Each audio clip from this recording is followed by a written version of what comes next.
I do worry that China will be emboldened by this Russian invasion, particularly seeing that it was able to take place without any type of resistance or any type of military resistance from NATO. And President Biden made quite clear that he was not going to commit US troops to this conflict.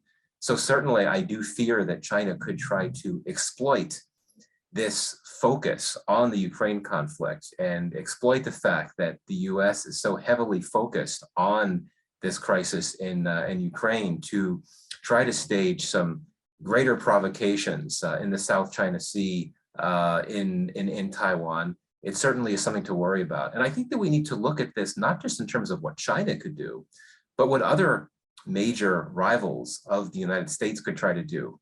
You look at South Korea, North Korea, for example. North Korea has been, in January, staged a large number of missile tests. And I think there's concerns that North Korea could try to take advantage of all these distractions and try to carry out some additional missile tests. And that certainly would be very concerning to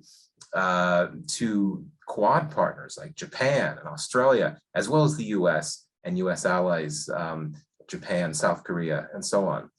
But I think that the bigger question is, would China be emboldened to take its provocations beyond the South China Sea region and try to take advantage and make some noise along the border with India? Now, of course, this is a very complicated story because India has, as it's typically has been the case with its policy, has been very quiet and has not criticized Russia for its invasion. So China doesn't necessarily have a reason to punish India for its position on this crisis, because India and China have taken a fairly similar position, have been fairly subdued.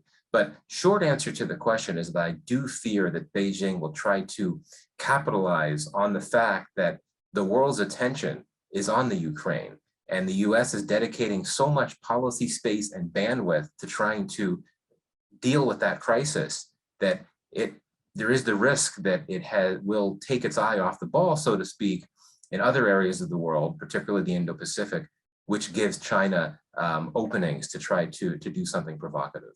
It's something worth considering, worth thinking. I do fear that the depth of US-China competition is so big, is so much at this point, that it may be difficult for the US to try to do that. I think it's perfectly feasible to expect the US to reach out to China in hopes of cooperating in other spaces, whether you're talking about climate change mitigation or even potential efforts to bring relief to Afghanistan in terms of humanitarian assistance.